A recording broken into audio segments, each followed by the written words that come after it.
The invitation arrived on a Tuesday morning wrapped in cream-colored silk paper with gold embossing. I didn't need to open it to know exactly what it was, my sister Emma's wedding invitation. The same invitation she'd been flaunting all over social media for weeks, proudly announcing that her wedding would be the society event of the year. I stood in my kitchen with a mug of coffee slowly cooling in my hand, staring down at the envelope like it had personally insulted me. Part of me considered tossing it straight into the trash, unopened and forgotten. Curiosity, unfortunately, has always been my weakness. I slit the envelope open and slid out the ornate card inside. "You are cordially invited," it began. I let out a short, humorless snort. Beneath the printed elegance was a handwritten note. In my mother's unmistakable script. "James, please arrive 3 hours early. We need to discuss your role." My role. I already knew what that meant, and it had nothing to do with standing beside my sister as her brother. The following morning, I drove up the circular driveway of my parents' mansion, the same house I'd grown up in, the same house I'd avoided for months. Emma's white Range Rover was parked out front, alongside my mother's immaculate Mercedes. Perfect. A full family ambush. "You're late," my mother said the moment I stepped inside, not bothering with a greeting. She was perched on the edge of her favorite armchair, dressed head to toe in designer clothes that probably cost more than most people's monthly income. "Good morning to you too, Mom," I replied, settling onto the couch. Emma sat beside her, practically vibrating, whether from excitement or irritation, I couldn't tell. With Emma, the line between the two had always been thin. "James," she began, her voice dripping with artificial sweetness, "we need to talk about your participation in my wedding." I raised an eyebrow. "I assumed that's what the invitation was for. Don't be difficult," my mother snapped. "You know exactly what we mean. Given your current situation, we think it's best if you help in a different capacity." My current situation. Their polite code for the fact that I'd refused to join the family investment firm, choosing instead to build my own tech startup from nothing. In their eyes, I was the family embarrassment, the son who had walked away from a guaranteed future to play with computers. "And what exactly did you have in mind?" I asked, though I already knew the answer. Emma straightened, her engagement ring catching the light as she gestured dramatically. "We need someone to coordinate with the catering staff. Make sure everything runs smoothly. Since you're so committed to hands-on work, we thought you'd be perfect." The insult landed cleanly. They wanted me working as staff at my own sister's wedding. "Let me get this straight," I said calmly. "You want me to serve drinks instead of attending as your brother?" "Don't be dramatic," my mother sighed. "Think of it as contributing something meaningful for once. God knows you haven't done much else for this family lately." That familiar tightness settled in my chest, the one that always appeared when they dismissed my choices. What they didn't know, what I made sure they didn't know, was that my so-called computer project had caught the attention of one of the largest tech companies in the country. For months, I'd been quietly negotiating an acquisition, worth more than my father's entire annual profit. "And if I refuse?" I asked, more curious than defiant. Emma's smile cracked. "Then don't come at all. I'd rather not have you there than have you embarrass me in front of Jonathan's family. Do you know who his father is? The CEO of Stardeck Industries. I can't have my failure of a brother sitting at the family table." I almost laughed. Stardeck Industries, the very company preparing to acquire my startup for 9 figures. But they didn't need to know that yet. "Fine," I said, standing. "I'll help with the catering." Emma's triumphant smile sealed it. "Perfect. The uniform will be delivered to your apartment. Be there by 1 sharp. The wedding starts at 4. As I drove home, I could have ended their little power play with a single phone call. One conversation with my lawyer and everything would have come crashing down. But something stopped me. Maybe curiosity. Maybe a quiet desire to see just how far they'd go. The next 2 weeks passed in a blur of contracts, signatures, and final negotiations. The acquisition announcement was scheduled for the Monday after Emma's wedding, a fact that made me smile every time it crossed my mind. The day before the ceremony, A garment bag arrived at my apartment. Inside was the expected uniform: white shirt, black pants, black vest. Standard catering issue. I hung it beside my closet, next to a bespoke suit worth more than most cars. I'd ordered it weeks earlier, long before I knew I'd be sent to the kitchen. Running my hand over the fine wool, I made a decision.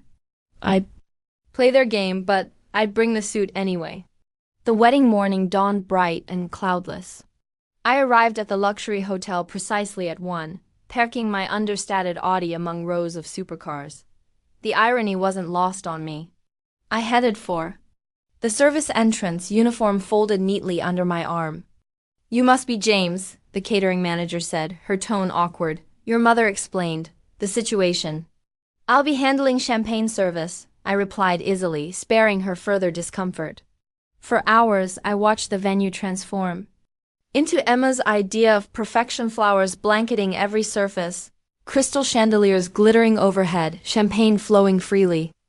Guests began arriving, Silicon Valley elites mingling with old money royalty, all celebrating the union of two prestigious families, if only they knew. When the ceremony ended, I lifted my tray and stepped into the crowd. My mother's expression radiated satisfaction. Emma glowed, basking in her small victory. I was serving my third table when I heard my name. "James? James Chun?" I turned to find David Marshall, the CEO of Stardeck Industries, staring at me in confusion. "What are you doing here?" he asked, then paused, eyes dropping to my uniform. His gaze followed to the bride's table, and understanding dawned. "You're the bride's brother." The room went still. "Correct me if I'm wrong," David said slowly, "but aren't you the founder of Tech Fusion, the company we're acquiring on Monday?" Silence crashed through the ballroom. "Yes," I said evenly, though I hadn't planned to discuss business today. David laughed, loud and stunned. "You're about to become one of the youngest billionaires in tech. Why on earth are you serving champagne?" The word billionaire rippled through the room. My mother froze. Emma went pale. "That's impossible," Emma stammered. Tech Fusion is revolutionizing AI, David interrupted. "That's why StarTech is acquiring it for $4.2 billion. I set my tray down carefully. "I'll return to my duties," I said. "Oh no, you won't," David replied, turning to the crowd. "Ladies and gentlemen, meet James Chun, founder and CEO of Tech Fusion." And apparently the bride's brother. Whispers erupted, phones appeared. My father finally stood. "Why didn't you tell us?" he asked. "Would it have mattered?" I replied quietly. Emma's composure cracked. "You let us treat you like that?" she whispered. "Yes," I said calmly. "Because I wanted to see if any of you would stand up for me." David offered me a suit. I smiled and declined. I already had one. When I returned to the ballroom, the atmosphere had shifted completely. Investors flocked. My family sat stunned. David handed me a glass of champagne. "I think you've earned this," he said. I accepted it, raised the glass, and nodded to the happy couple. I said, raising it slightly. Emma burst into tears and rushed from the table, her wedding dress swishing behind her. Jonathan looked torn between following his bride and staying to damage control the situation with his father. "Go," I told him, "she's your wife. She needs you." He gave me a grateful look and hurried after Emma. "Well," David said, taking a seat next to me, "this is certainly not how I expected to announce our partnership." I couldn't help but laugh. Life has a funny way of working out, doesn't it? "That it does," he agreed, "though I have to ask, why didn't you say anything when you found out Jonathan was my son?" I shrugged. "It was irrelevant to our deal. I wanted Starch to acquire Tech Fusion because it was the right move for both companies, not because of any family connections." David nodded approvingly. "That's exactly why. You're going to do incredibly well in this industry." He glanced at my still shocked parents, though I have to admit him curious about one thing. "Just one?" I asked, raising an eyebrow. "Why?" "You go along with," he gestured at the server's uniform hanging in a staff area. "All off this. You could have stopped it at any time." I took a sip of champagne. Consider my answer. The truth was, I've been asking myself the same question all day. I guess I needed to know. I said finally. I needed to see if anything had changed, if they had changed. I looked around the grand ballroom at the face that now watched me with calculating interest. Money changes how people treat you, David, but it doesn't change who. There, the rest of the wedding reception passed in a blur of forced smiles and awkward conversations. Emma eventually earned her makeup freshly fixed bother eyes. Still red, she spent the remainder of her wedding reception shooting glances at me between. Greeting guests her perfect day thoroughly derailed by the revelation of her brother's success. I stayed at the family table, now seated in a place of honor next to David Marshall. Quietly observing shifting dynamics around me, it was fascinating how quickly people's attitudes had changed. The same relative Eshwo had smirked at my catering job earlier were now falling over themselves. Vesto mentioned our childhood connections. Remember when James used to fix our computers at family gatherings? Aunt Sarah gushed to anyone who would listen. Always knew he was special. I remember at those days differently.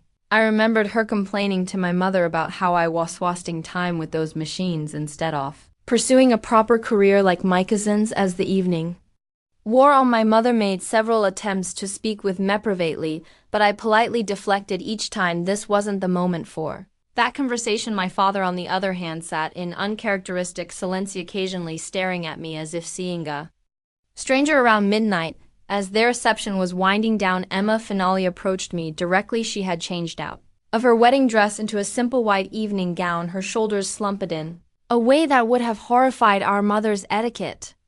Teacher, can we talk? She asked quietly. Please. I nodded and followed her to a quiet corner of the room. For a moment, we stood in awkward silence, the weight of years of competition and resentment hanging between us. I'm sorry, she finally said, her voice barely above a whisper. God, James, I'm so sorry what we did. What I did, it was cruel. Yes, I agreed. Simply, it was. She flinched at my directness. I just thought you were throwing your life away. Everyone said you were just playing around with computers, avoiding real responsibility. I thought. She trailed off, looking lost. You thought what? Emma, humiliating me at your wedding would somehow fix me, make me conform to what you and our parents wanted. No, well, maybe, I don't know anymore. She wrapped her arms around herself. When Mr. Marshall said you were worth billions, I thought I was going to be sick, not because of the money, but because of I realize how horrible we've been to you all this time. You were building something amazing,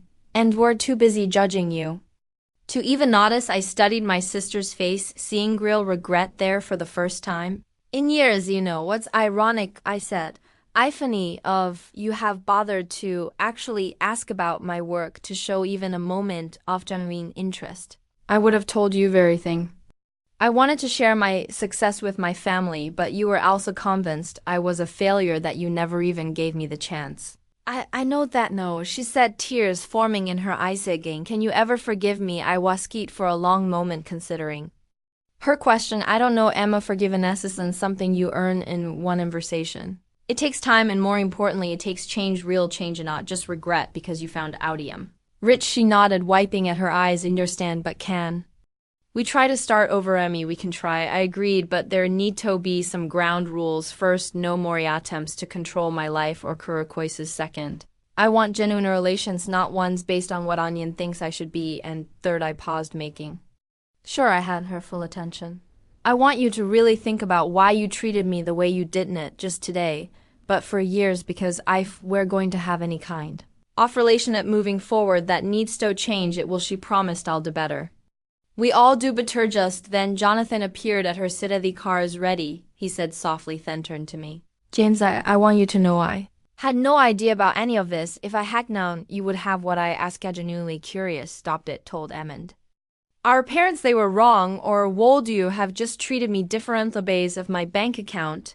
He had Thegris to look uncomfortable. I don't know, admitted, but I hope I would have done the right thing. Well, I said, I guess we'll never know, but going forward, maybe you can all try to do the right thing regardless of someone's perceived worthy. Both nodded, and after a moment of awkward silence, Emma stepped forward and hugged me. It was brief and tentative and thing like the casual affection Weshered as children, but it was a start. As they turned to leave, Emma paused. Will you come to Sunday dinner next week? Mom's already planning it. She wants to make your favorite dessert. I couldn't help but laugh. Of course. Shays, tell her I'll think about it. After they left, I found myself alone in the rapidly emptying ballroom. David Marshall had already departed, but not before shilling a breakfast meeting to discuss our upcoming announcement. The catering staff was cleaning up and I noticed.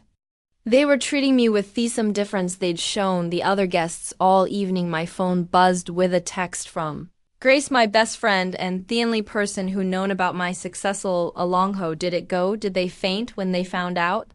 I smiled as I typed back, no fainting, but Mom did drop her champagne glass. Call you tomorrow with details. Assy walked to my car. I thought about everything that had happened. The day hadn't gone anything like what my family had planned, but maybe that was for the best. Sometimes it takes a dramatique shake to break old patterns and force people to see their own behavior clearly. Next morning, I woke up to hundreds soft messages and missed calls, but I ignored them all in favor of making my usual morning coffee and sitting on my balcony. The sun was rising over the city, painting the sky in shades of pink and gold. My phone buzzed again. Another text from my mother, this one asking if I'd like to meet for lunch to discuss everything. I took a sip of coffee and thought about Emma's invitation to Sunday dinner. Part of me wanted to decline to make them work harder for forgiveness, but another part remembereth genuine regret in Emma's eyes, the shock on my father's face, the way my mother's hands had trembled when she tried to speak to me later in the evening. Maybe it was worth giving them a chance to prove they could change, not for the billions or the business success, but for the relationship we might have had all along if they just accepted me for who I picked up my phone and typed a reply to my mother, not lunch, beauty'll think about Sunday dinner. I'm one condition we talk about who we are, not what we're worth. Her response came immediately. Anything you want, sweetheart. Well, have so much to make up for. I set the phone down and looked out over the city again. The truth was, I didn't need their approval anymore. I'd built my success without it, proven myself without their support, but maybe, just maybe, we could build something new from the ashes of yesterday's revelations, not their relationship they tried to force, boot something authentic based on who we really were rather than who they thought should be. As I finished my coffee and prepared for my breakfast meeting with David, I couldn't help but smile at the irony of it all. Sometimes the best revenge isn't about getting even or proving people wrong. Sometimes it's about standing firm in who you are and letting others realize their own mistakes.